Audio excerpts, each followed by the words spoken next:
Welcome to Fusing the Unfusable. Tonight's guest, Philippe Nahhas. Philippe, welcome. Philippe is a partner at White Shield Partners. He's an accomplished consultant with over 20 years of experience, having worked on global telco projects and various large-scale implementations. He led the team on one of the biggest digital transformations in the region in Abu Dhabi, building the TAM platform that unified all of the Emirates' digital government services. Currently, Philippe is a partner at White Shield, which is a global public policy advisory firm. He has a degree in engineering from American University Beirut and diplomas from MIT and Harvard in innovation, business transformation, leadership. Welcome, Philippe. Thank you for having me. You've described my career path very eloquently, so thank you for putting it so good. You've worked in some amazing countries while working in the telco field. What was it like working and living in Myanmar?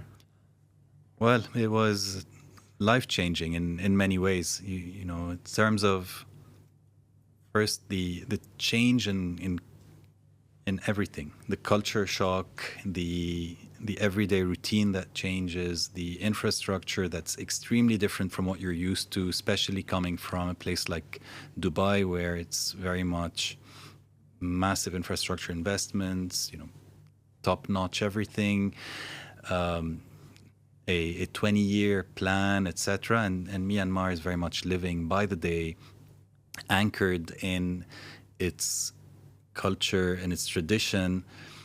And I have to say, you know, it was refreshingly different. So maybe the first thing that, you know, that you're told about before you even land there is beware of mosquitoes. You know, every single mosquito is carrying dengue. So, you know, you land with 3 bottles of DEET and you're very mindful of that. But then the country immediately wins you over because working in Myanmar is very refreshing. The level of ethics and dedication of the people is impressive. And it very much goes down to their own attachment to their religion, to their tradition, and being always righteous and being always kind and forgiving no matter what. I just came back from Bali and I had very similar experience there. I think it's so safe, and it's not because I don't think I saw more than a few police cars over 10 days. It's just the culture. Absolutely. Yeah. It's beautiful. Yeah. It's beautiful. I mean, doing business in Myanmar is very interesting. It's, on the one hand, you have a very strong sense of ethics, as I said. On the other hand, competing as a Western company is quite hard because the market is very much controlled by Chinese conglomerates. So launching a telco there, you know from day one that you're going to be working with Huawei, ZTE, etc., not with the usual names that you're used to. But that's fine. At the end of the day, it's about then adapting to the culture of these companies when you're setting up a telco from scratch. And at the end of the day, it works just like it does in Africa every day, where the same companies are establishing very strong brand reputation and I'd say presence within most telcos. So it wasn't something that I hadn't seen before. What was really new was the culture that I was operating in, and it was very interesting. Did you get to see the consumers start to benefit from that technology, or was that after you left? So it's quite interesting because, you know, SIM card penetration in Myanmar was about 1%. It wasn't exactly a greenfield. They had one cellular operator, but that operator was owned by the army and had a limited circulation of SIM cards to about 1 million. We're talking within a population of officially 50-something million, but effectively over 70 million. And while no one had a SIM card, everyone was carrying a smartphone on them. I was wondering what was going on, and effectively they had Wi-Fi pretty ubiquitously and everyone was on Facebook. So for them, what they called Facebook is the internet because it's one and the same thing. Everyone has the Facebook app. They all communicate on Facebook. They do everything on Facebook and they browse very sparingly otherwise. But everything happens on Facebook, and the words internet and Facebook are interchangeable over there. So it was interesting to see that. But then, of course, we started seeing many different applications in the more rural areas. So that was quite interesting to see. Excuse me. And the way the mobile penetration happened was very much on simple voice services and SMS services for people in rural areas. You know, my story on telco penetration a few years prior to that, when I was living in Haiti, and we didn't get mobile there till late 90s, and there was one village in and the first two telcos didn't address it, but Digicel did, and the whole village was so distant and remote that there was a hill in the village where every morning there'd be 20 people catching a signal. So they would walk up the hill so that they could make their phone calls. And this village was completely cut off from the rest of the world. I mean, Haiti is very poor, and that was a story that just, you know, think, you know, where in the world do you not have any, you know, any connectivity? And so it's amazing for me. It's amazing to see how technology helps people, how it changes their lives. Indeed. So, you know, you tell us a little bit about what you're doing at White Shield. I'm sure some of it is confidential, but you know, during the pandemic, you did some work on supply chain optimization or helping Dubai leverage their logistics infrastructure. Absolutely. Listen, without going into the detail of any specific projects, what we're doing in White Shield is quite simple. As you mentioned, White Shield is a public policy advisory firm, and our motto is we are public policy and AI economics. And what we're doing, in short, is turning upside down the whole consulting practice. The industry is ready for a change, and what we want to do is disrupt it in a very positive way. The idea is quite simple. Today, any consulting assignment is based on people and people alone, secondary research, manual reworking, and a lot of reusing of material. And it's all very manual, in spite of the fact that most of these consultants are actually advising on how to digitally transform your business, how to adopt AI, etc.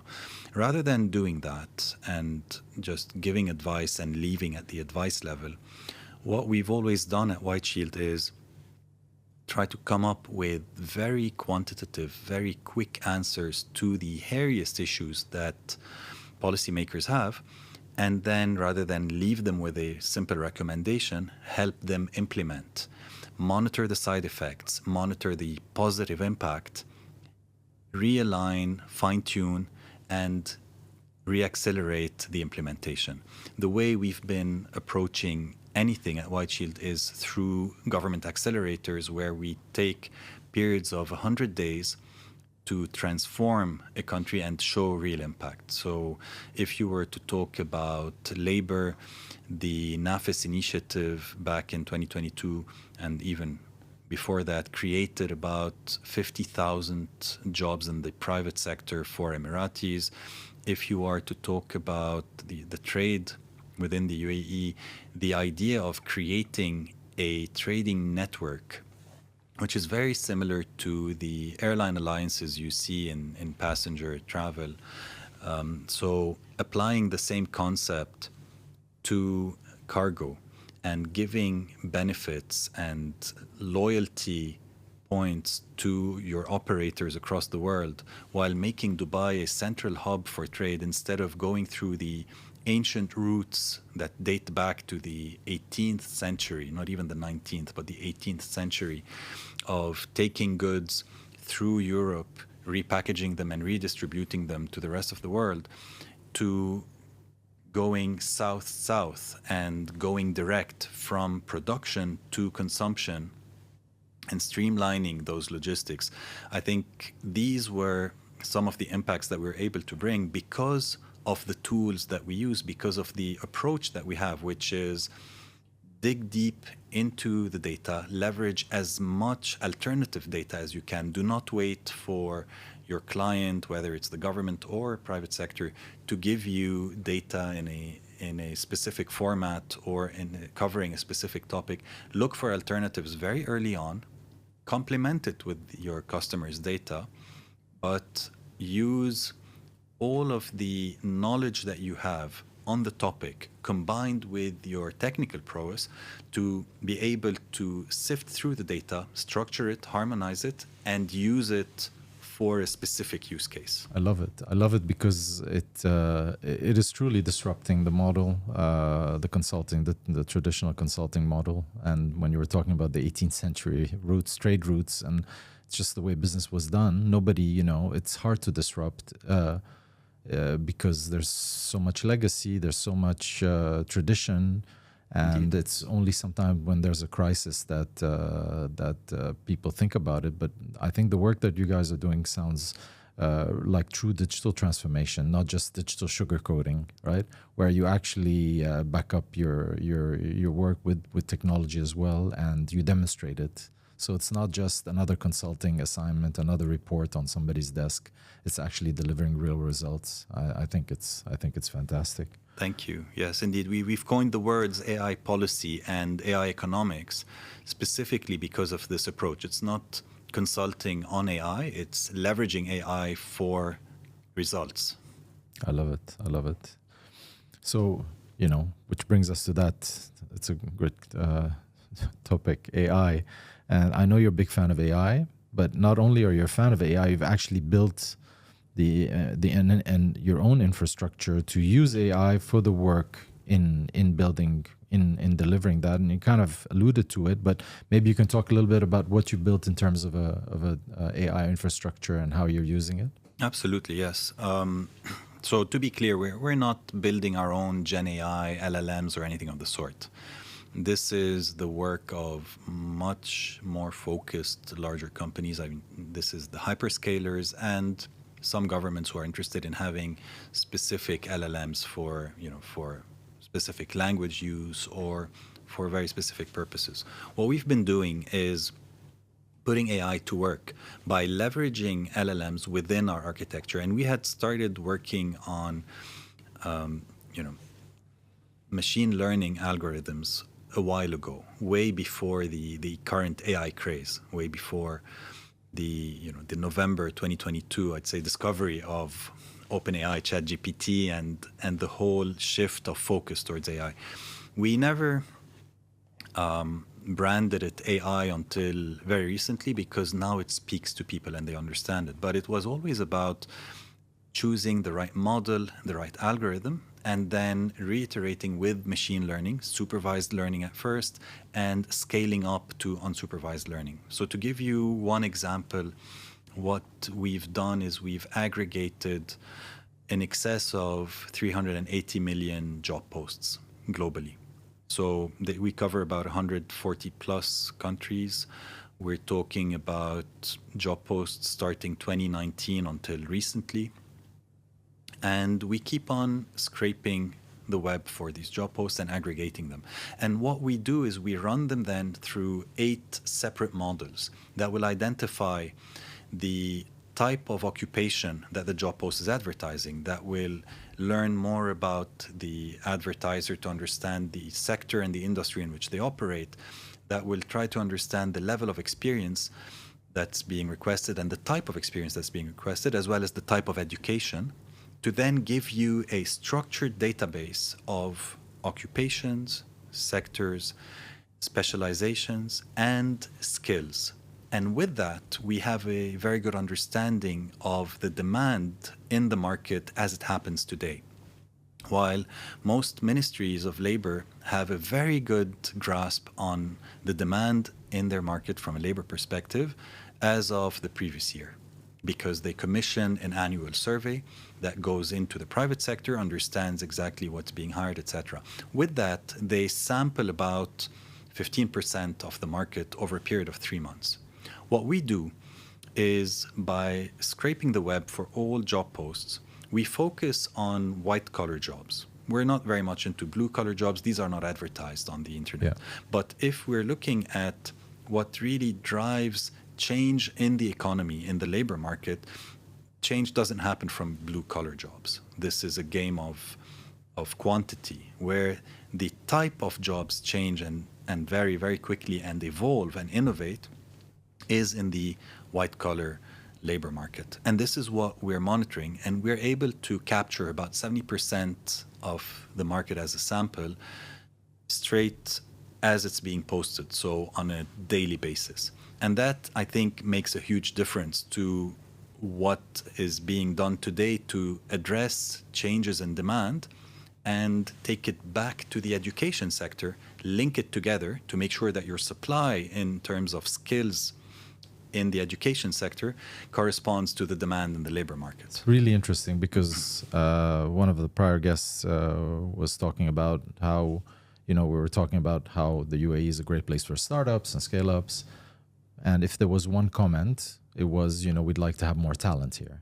Indeed. And of course, we immediately think of the schools, the universities, and I believe that the bridges aren't there yet with the universities. We need to work better as an industry to get those young, bright minds that are often, these kids are born here, to join the tech part. The white collar jobs, not clerical jobs, but real tech jobs, engineering jobs, STEM jobs, basically.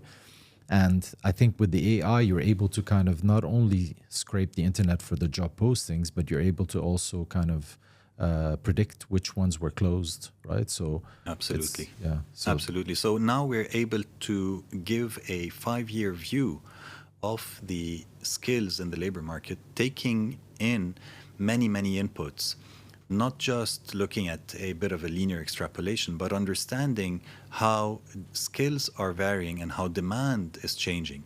For instance, I spoke about the AI craze of 2022. And ever since, we see in the job market a lot of demand for AI and prompt engineering as skills. However, these skills do not even exist in any of the major global skills standards and taxonomies. So if I were to look in the International Labour Organization or in the ESCO framework or in the ONET framework, you wouldn't even find these skills. They do not exist. What we've been doing is, because of our machine learning algorithms, we've been learning what new skills are coming up and making sure that we're supervising that learning when we discover an entirely new skill, and then integrating that into our model. So the idea is the demand is shifting rather very quickly. And there is no way that human research, so people-driven research and labor-intensive research, surveys and so forth, surveys, etc., can react in time. And the universities are often late in catching up with technology and trends, and I think hopefully they're going to be able to leverage some of that work so that they can start to create new programs. Really interesting. Absolutely. So what we're doing today for universities is basically using the same tool, looking at the employability of their graduates and advising them via our AI advisor on how they can tweak their curriculum to improve the employability of their students, of their graduates, by looking at the skills that their graduates are acquiring throughout their education journey. Amazing. This is amazing. We are here really interested in digital and AI, of course, but Web3 as well. And where do you think the governments in the region would benefit? I mean, we've been talking about blockchain for a long time here. We had a minister of blockchain. Now we have a minister of AI here in the UAE. But real concrete use cases that, with existing technology, where do you think the government would benefit from this technology? Okay, absolutely. Well, I mean, if I were to be controversial, I would say governments have missed the bus on this. They should have leveraged it a while ago. But I would say it's never too late. And the idea is not to adopt technology for the sake of technology. Web3 is a fantastic buzzword. It's been coined a while ago. Everyone wants to be part of Web3. Everyone wants to be on the metaverse. Everyone wants to be on the blockchain. Great. What are you doing with that?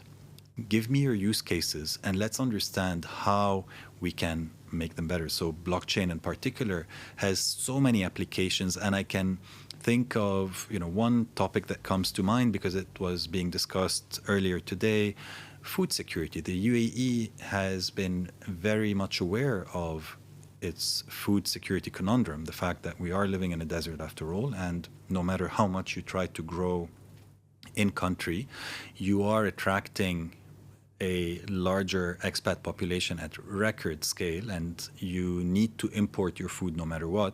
So how do you ensure your food safety? How do you come up with a strategy? And they have a very clear strategy on that. And part of it should include, how do you trace the origin of your foods or of your various agricultural equipment or inputs, right? Inputs, The fertilizers. Exactly. Anything. How do you track it? How do you ensure the integrity of the foods that you're getting? We had a scandal about non-organic produce being labeled organic, and this was discovered, stopped. But how do you create a mechanism to stop this from the onset? You have to have traceability. Blockchain is fantastic for that. When it comes to identity, blockchain is fantastic for that. When it comes to transactions, real estate being the engine behind the economy of Dubai in particular, but also the rest of the Emirates, blockchain again, tracing the transactions, making sure that they're immutable. I could even think about it for oil and gas transactions. I could think about it for the heavy industry. It's the technology applies everywhere to answer the same question. How do you ensure the authenticity of a product or of a transaction? How do you ensure a clean ledger?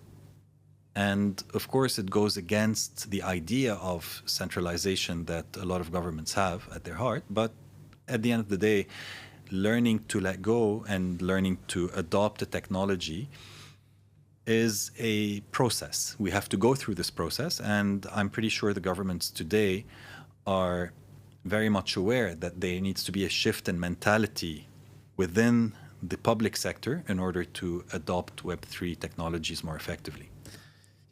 What's really interesting is we were at the forefront of digital transformation. We did work together at one time, and the challenges at that time was, how do you get government to implement properly?